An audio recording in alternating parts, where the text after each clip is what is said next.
sabi niya may nagmumulto daw dyan. Maghihintay tayo rito kahit magdamag. Tulong!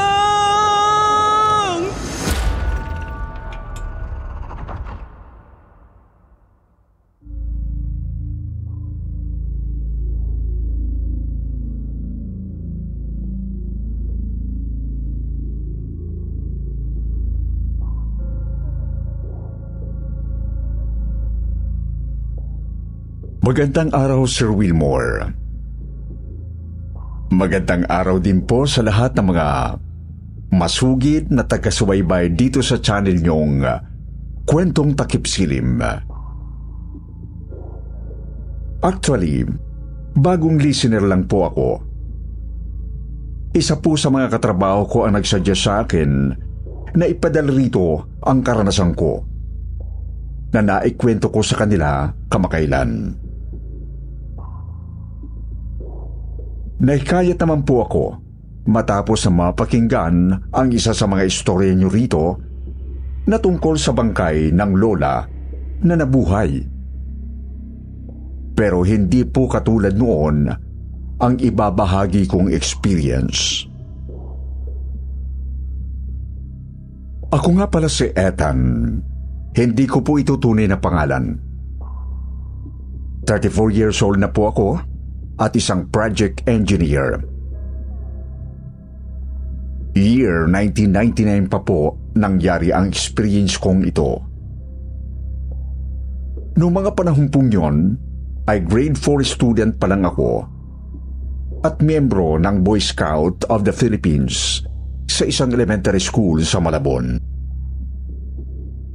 Nagkaroon po kami ng UF Campus Activity kung saan pinag-overnight kami ng mas malaking elementary school na nasa siyudad lang din ng Malabon. Ang misyon para sa amin ay ang mag-aral ng basic camping at survival skills. Kasama na rin ang paglilinis ng school grounds para sa programa kinabukasan na hindi ko na matandaan kung para saan yon. Ang alam ko lang, masaya at exciting ang gabing yon para sa amin ng mga kaibigan ko. Nakalimutan ko na po ang pangalan ng mga nakasama ko noon sa camp. Maliban kay Ino, na classmate at best friend ko. Pati na rin po si Kuya Andy, na kapitbahay namin at madalas kong kalaro dati. Nung mga panahon yon, grade 6 na po si Kuya Andy. Mas matanda siya sa amin ni Ino, kaya sa kanya ako binili ni Mama, lalo't saktong siyang na-assign na leader namin, kaya naman para na rin kaming may kasama na kuya at barkada at the same time. 9 p.m. Katatapos lang po naming magsipaghilamos at mag-toothbrush. Naupo kami sa harap ng maliit na bonfire na ginawa ni Kuya Andy. Malamok po kasi noon, kaya naisipan namin magpausok. Abala sa kanya-kanyang kwentuhan ang mga kapwa namin scouts. Abang kami naman ni Ino ay nag-iihaw ng marshmallow sa apoy.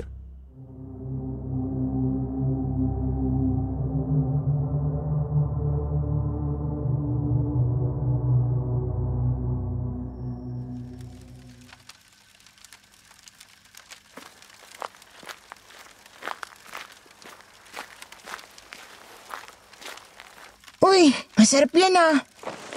Sa'yo ba tong marshmallow, Ino? Pahiya. Opo, Kuya Andy. Kuha ka lang. Hoy, ano ka ba? Akin yan. Loko ka ba? Pero sige kuya, kuha ka na. Ayun! Thank you, Ethan. Paupo na rin ako. Bakit nyo iniihaw? Masarap yan kuya. Subukan mo. Heto stick. Nagiging lasang icing. Sige nga, testing. Kuya Andy, kwento ka naman. Anong kukwento ko? Kahit ano, basta nakakatakot. Etong si Ethan, mahilig sa katatakutan, duwag ka naman. Ako duwag? Baka ikaw. Alam mo, Kuya Andy, kanina si Ino, nag-CR cam... Ano? Ano na naman, Ethan? Sige na, magkukwento ako. Huwag na kayo maingay. Yun! Game! Nakikita niyo ba yung building na yan? Opo. Kakwentuhan ko yung guard kanina.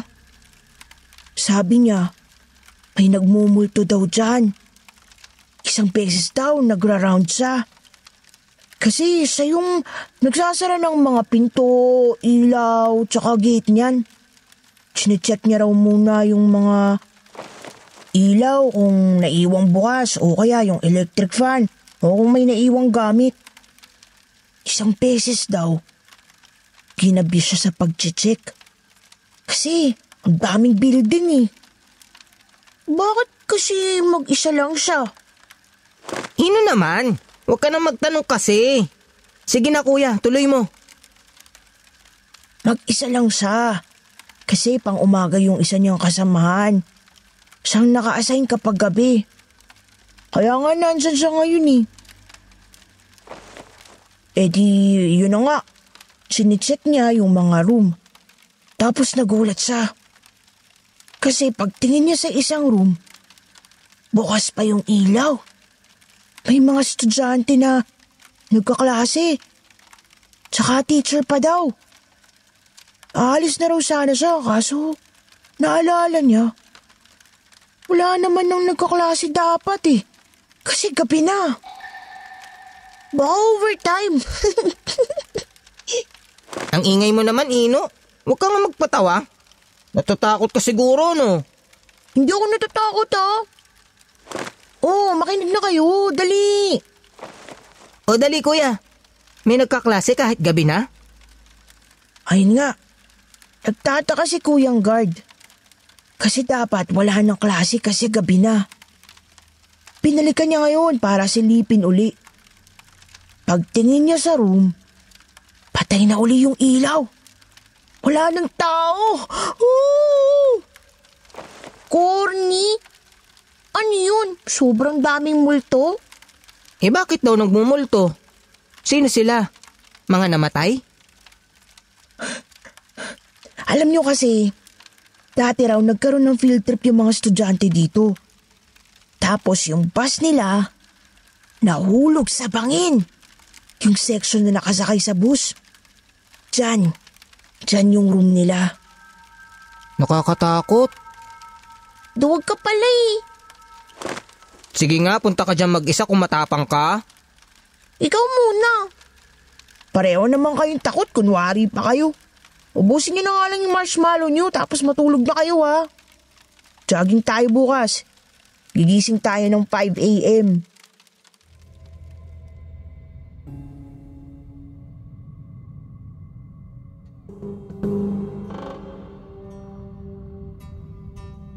Nung mga pagkakataong pong yun, Sir Wilmore, ay takot na takot kami sa kwento ni Kuya Andy.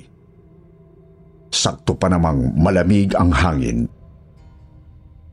Nakatingin kaming lahat sa school building na sinasabing minumulto raw ng mga estudyanteng namatay sa field trip. Marami naman po kaming magkakasama na matutulog sa tent pero hindi maiwasan ang magkatakutan. 10 p.m.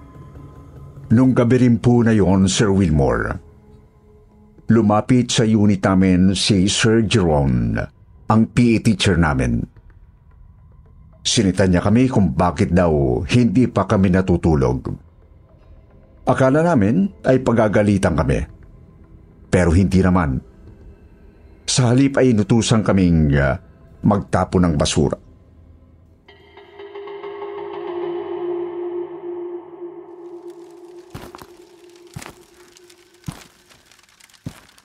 Hoy! Psst! Kayong tatlo dyan. Nasa tent na mga kasama nyo, bakit kayo nasa labas pa? Nagmamarshmallow lang po, sir. Gusto nyo po? Sir, may namatay raw po na estudyante dyan sa building. Anong namatay? Huwag niyong pansinin, sir. Nagkukwentuhan lang po kami. Matutulog na rin po kami pagkatapos po namin dito. Huwag na kayong magpuyat. Ikaw, Andy, ang leader niyan, ha? First class scout ka pa naman. Huwag kang pasimuno ng pagpupuyat. Opo, sir. O siya, bago kayo matulog, Andy, pakitapon muna pala yung mga garbage bag natin dun sa likod. May karetela dun, huwag mong bubuhatin, ha? Sige po. Saan pong likod? Diyan lang, sa likod ng building na yan. Sige po. Okay, babalik na ako sa grade 6. Patulugin mo na yung mga yan.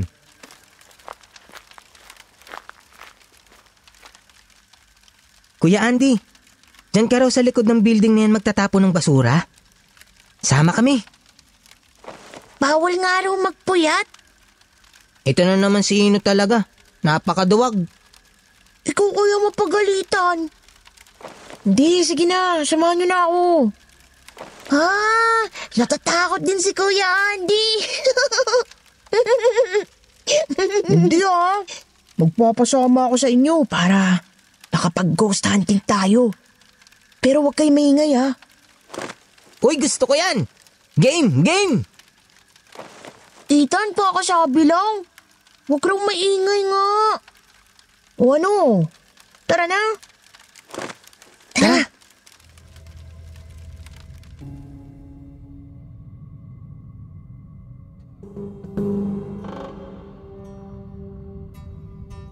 Wala pa man po kami sa likod ng building. Nagkakatakutan na. Kapit na nga si Ino sa laylayan ng mga t-shirt namin ni Kuya Andy dahil baka raw tumakbo kaming bigla.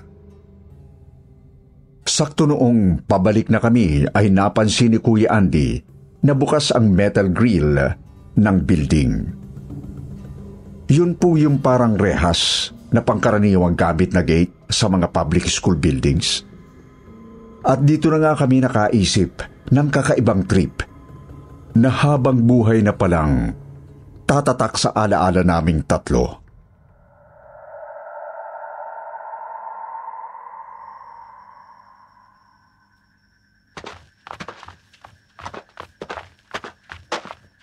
Tingnan niyo yung gate. Nakabukas. Oo nga. Baka mamaya may estudyanteng lumabas. Tara na. Pasok tayo. Game! Baka mapagalitan tayo. Saglit lang naman tayo Tara na. Baka maubusan ng battery flashlight ko Ino, May battery pa ako dito sa bulsa. Boy Scout nga, di ba?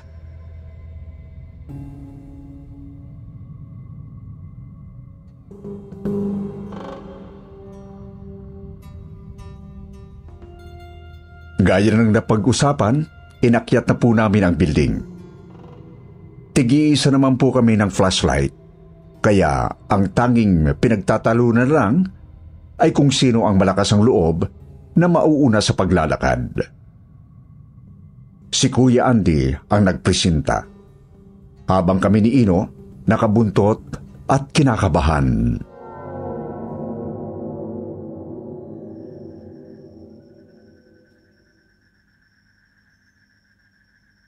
Kuya Andy, saan dito yung room ng mga estudyante na sinasabi mo? Hindi nasabi ni Kuya Guard Baka dito? Hoy, huwag mong ilawan yung mga room, Ino. Bakit? Natatakot ka? Huwag kayo maingay.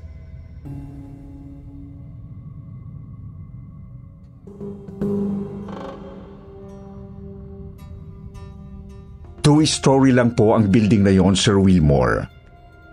Kaya nang matapos naming libutin ang unang palapag, ay nagkahamunan pa rin na umakyat sa ikalawa para naman daw sulit ang adventure.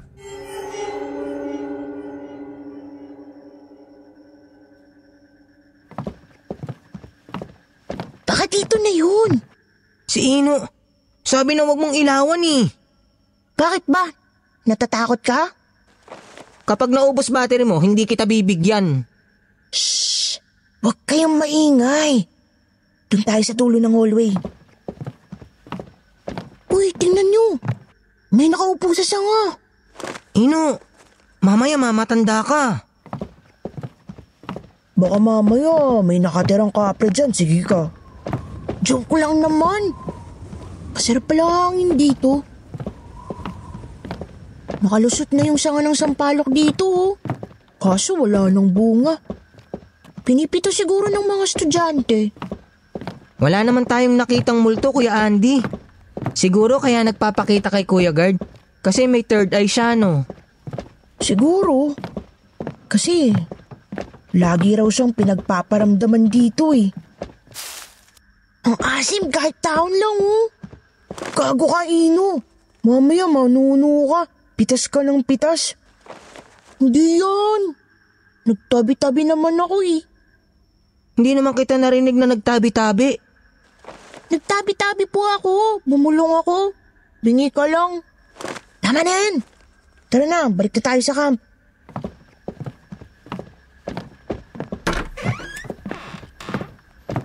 Gagi. Ano yun? Kuya, yung pinto bumukas. Hala, Kuya Andy.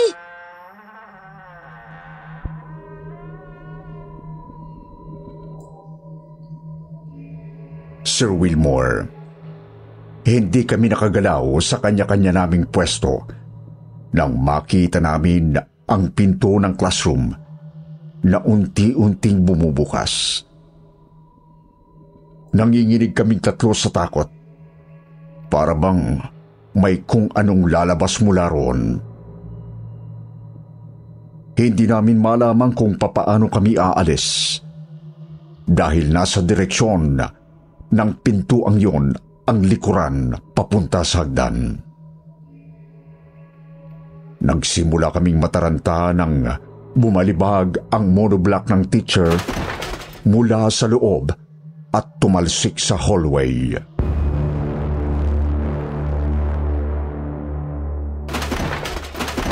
Takbo! Kuya Andy! Teka lang! Sandali! Flashlight ko! Naiwan ko!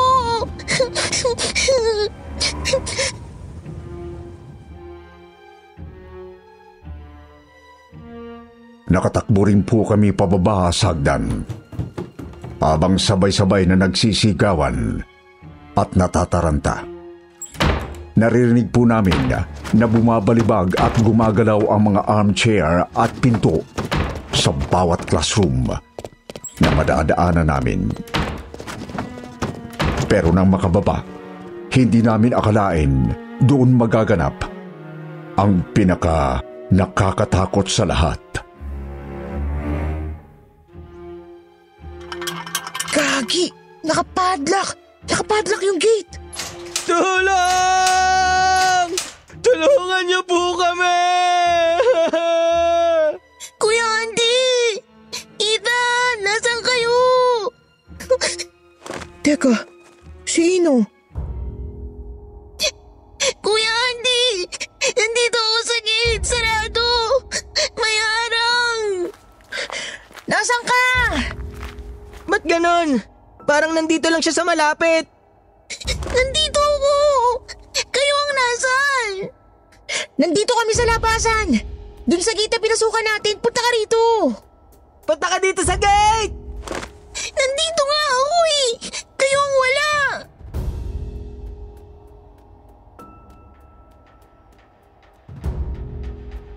Napakahirap ipaliwanag ang nangyari noon, Sir Wilmore. Narinig namin ang boses ni Ino, pero hindi namin siya makita kahit saan. Imposible rin na iwan siya sa taas dahil sa lakas ng boses niya. Parang katabi lang namin siya. At isa pang kababalaghan, siya mismo ang nagsasabi na nasa exit din siya ng mga sandaling yon. Ino, hindi ka namin nakikita! Ako rin! Hindi ko rin kayo nakikita! Tulong! Sergeant!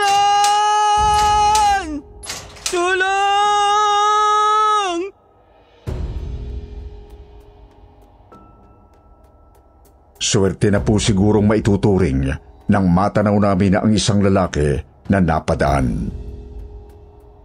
Si Mang Tolits, na janitor ng paaralan. Siya po ang sumaklulo sa amin ng mga sandaling yon. Nang mabuksan ang gate, lumabas kaagad kami at natataranta nagpaliwanag kay Mang Tolits. Sakto naman po ang dating ng mga guro naming sina Ma'am Louise at Sir Jeron na noon ay nag-aalala rin.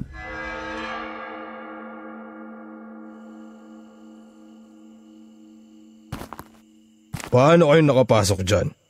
Nakakandado yan ah. Kuya, pabukas po. Please. Yung kasama namin nawawala eh. Sinong kasama? Ilan ba kayo? Si Ino po, 3 po kami kanina. Andy, Ethan, anong nangyayari? Diyos ko, itong mga batang to. Gabi na. Ma'am, sir, si Ino po. Kasama rin namin kanina. Tapos, bigla siyang nawala. Pero, naririnig po namin siya. Tapos, hindi namin siya makita. Ano? Anong sabi mo? Ayusin mo paliwanag. Umakyat kami sa taas. Tapos si Ino biglang nawala. Pero naririnig pa rin namin siya eh. Parang invisible po. Wala nga si Ino. Bakit kasi kayo umakyat dyan? Nag-ghost hunting po kami, ma'am. Si Ino po kasi pumitas ng dahon sa sampalok. Tapos iniilawan niya pa. Sandali. Babalik ako. Kukuha lang ako ng kandila. Sige po, Mang Tolits. Salamat po. Kumalma muna kayo. Ipaliwanag niyo uli habang hinihintay natin si Mang Tolits.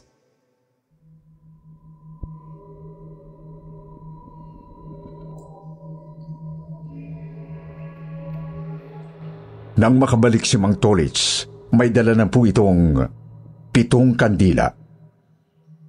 Umakyat po siya sa taas at sumunod na rin po kami kasama sina Ma'am Louise at Sir Jeron na kapwa naguguluhan pa rin sa nangyayari. Habang naglalakad ay tila nakikipag-usap si Mang Tolits sa hangin. Nung mga sandaling yon, kinakabahan na rin kaming lahat. Hindi na po kasi namin naririnig ang boses ni Ino. Pero si Mang Tolits patuloy pong nagsasalita na parang nagbibigay ng instructions sa kung sinong hindi niya nakikita.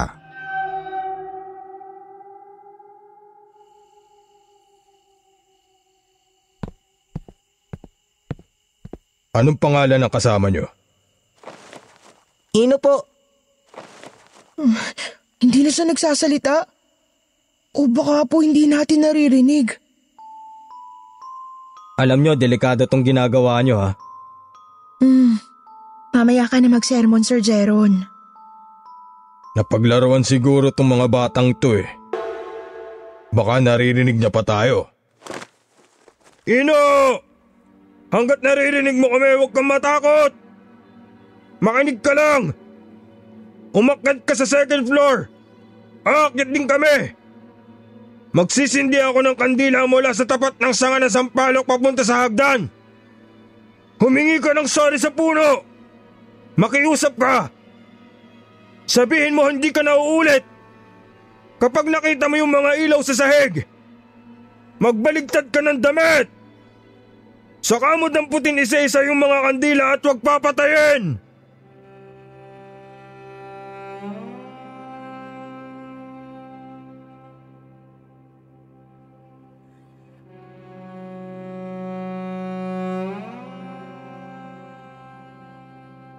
Nang marating po namin ang 2nd floor, ay nagsimula na ngang magtirik ng kandila sa dulo ng hallway si Mang Tolits. Nagsimula na siya sa mismong tapat ng nakalawit na sanga ng puno ng sampalok. Nang masindihan ang lahat, saka kami bumaba lahat para doon maghintay ng resulta.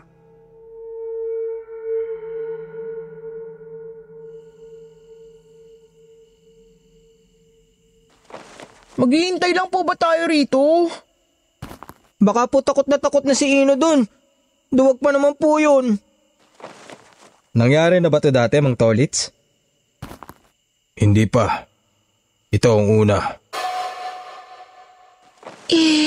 Paano po tayo nakakasiguro sa ginagawa natin? Ganito rin ang ginagawa namin sa probinsya. Kapag may naliligaw sa gubat o sa dagat. Kapag may napaglalaruan. May kumuha po ba sa kanya? Naliligaw siguro. Napaglaruan. Paano ba na may gabi na? Nanggagambala pa kayo. May nakatira dyan sa puno ng sampalok na yan. Sorry po. Kasalanan ko rin po. Tingin niyo po, narinig po kaya ni Ino yun, kuya? Sana narinig niya. Malalaman natin. Maghihintay tayo rito kahit magdamag.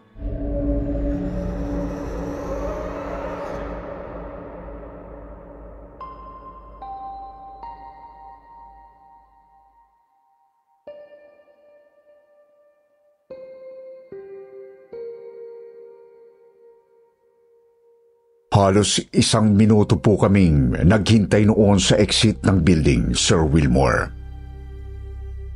Hanggang sa makita na nga namin pababa si Ino, nabaliktad na ang damit at bitbit ang 7 kandila. Inutusan siya ni Mang Tolits na itirik yun sa paanan ng sampalok at magpasalamat daw sa nakatira doon. Katakot-takot na sermon po ang inabot namin kay Mang Tolits. Mabuti na lang daw at nasa malapit lang siya. Kaya narinig niya ang sigawan namin.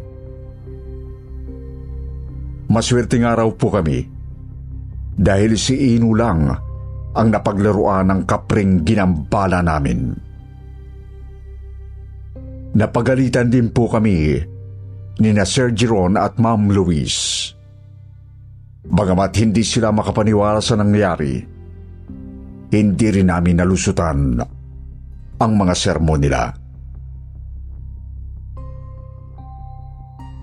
Kwento po sa amin ni Ino noon, narinig din daw po niya ang boses naming dalawa ni Kuya Andy, pero kami raw ang hindi niya makita. Ang mas nakakatakot daw ang exit na napuntahan niya. Dahil bukod sa nakakandado, ay nakaharap daw ito sa isang mataas na pader. Parang dead end. Samantala, bago po natapos ang gabing yon, nagsorry sa amin si Kuya Andy. Inamin po niya sa amin na hindi raw po totoo yung kwento niya tungkol sa gwardya na minulto ng mga estudyanteng namatay sa field trip. Inimbento niya lang din daw yon para takutin kami. Kaya nga raw po malakas ang loob niya dahil alam niyang hindi totoo ang kwento niya. Pero hindi naman po kami nagalit kay Kuya Andy dahil sa gabing yon, pare-pareho po kaming may natutunan na mahalagang bagay. Hindi lang po tayo ang mga tao ang naninirahan sa mundong ito. May mga nilalang na hindi natin nakikita sa paligid na kailangan din nating pakitaan ng respeto. Kung madalas po na nakatira sila sa mga matatayog na puno, gaya ng sampalok na yon, marahil isang paraan din yon ng pagpapaalalang respetuhin natin ang kalikasan. Dahil tahanan din ito para sa iba. Hanggang dito na lamang po, Sir Wilmore. Sana po ay nagustuhan ninyo ang ibinahagi kong experience. More power po sa inyong channel at sa lahat ng mga nasa likod ng kwentong takip silim. Muli po, ako si Ethan at magandang gabi sa inyong lahat.